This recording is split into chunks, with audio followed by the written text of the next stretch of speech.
Hello friends, welcome to அழகு சமையல் அனுபவ சமையல். இன்றைக்கி நம்ம ஒரு ஸ்பெஷலான ரெசிபி தான் பார்க்க போகிறோம். பதநீர் கஞ்சி. இந்த பதநீர் கஞ்சி சாப்பிட்றதுக்கும் டேஸ்டியாக இருக்கும், ஹெல்த்தியானதும் கூட. வாங்க இது பண்ணுறதுக்கு என்னென்ன பொருட்கள்லாம் முதல்ல தேவைன்றதை பார்த்துக்கலாம். பதநீர் 200 ml பேக்கெட் 2 பேக்கெட் எடுத்திருக்கேன். அரிசி மாவு 1/2 கப்பு, துருவிய தேங்காய் 1/4 கப்பு, நாட்டு சர்க்கரையோ உங்களுக்கு இனிப்புக்கு தேவை மாதிரி, காராமணி வேக வச்சது 1/4 கப்பு, உப்பு ஒரு 2 பிஞ்சு. இப்போ வாங்க எப்படி செய்யறதுன்றதை பார்த்துக்கலாம். முதல்ல ஒரு பாத்திரத்தில் நம்ம அரிசி மாவை சேர்த்துக்கலாம். இது கூடவே உப்பையும் சேர்த்துக்கலாம். இப்போ இது கூட நம்ம பதநீர் பேக்கெட்டை நம்ம கட் பண்ணி 2 பேக்கெட்டையுமே ஒன்றா சேர்த்துக்கலாம். இப்போ இதை நல்லா மிக்ஸ் பண்ணணும், கட்டி இல்லாமல் மிக்ஸ் பண்ணணும். ஒரு விஸ்க் வச்சுக்கிட்டோன்னா நமக்கு கட்டி இல்லாமல் அழகாக மிக்ஸ் பண்ணிடலாம். இப்போ இது கூட நம்ம கொஞ்சம் தண்ணியும் கலந்துக்கணும். ஏன்னா அரிசி மாவு நல்லா வெந்து வரது இந்த 2 பேக்கெட் பதநீர் நமக்கு பத்தாது.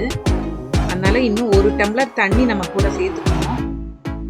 உங்களுக்கு கஞ்சி கன்சிஸ்டன்சி உங்களுக்கு எப்படி தேவையோ அதுக்கேற்ற மாதிரி தண்ணி சேர்த்துக்கலாம். இப்போ இதை அடுப்பில் வச்சு ஒரு மிதமான சூட்டில் கிண்டிக்கிட்டே இருக்கணும்.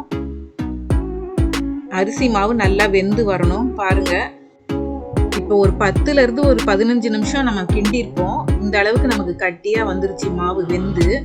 இப்போ கஞ்சி பதத்துக்கு உங்களுக்கு எவ்வளோ தேவையோ அளவுக்கு நீங்கள் தண்ணி சேர்த்துக்கலாம். நான் காராமணியோட அந்த தண்ணி கொஞ்சம் இருந்ததையும் நான் சேர்த்துக்கிட்டேன், எனக்கு லிக்விட் தன்மை தேவை அப்படிங்கிறதுனால.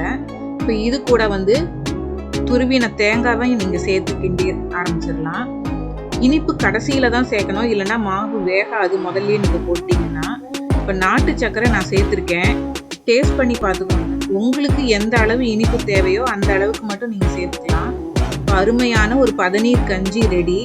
இது சின்னவங்கள்லேருந்து பெரியவங்க வரைக்கும் விரும்பி சாப்பிடுவாங்க. ரொம்ப ஹெல்தியானதும் கூட. ட்ரை பண்ணி பாருங்க, அருமையான ஒரு பதநீர் கஞ்சி ரெடி ஆயிடுச்சு. இதே மாதிரி வேற ஒரு நல்ல ரெசிபியோட உங்களுக்கு அடுத்த வீடியோவில் சந்திக்கிறேன். எங்கள் சேனலை லைக் பண்ணுங்கள், ஷேர் பண்ணுங்கள், சப்ஸ்கிரைப் பண்ணுங்கள். Thank you.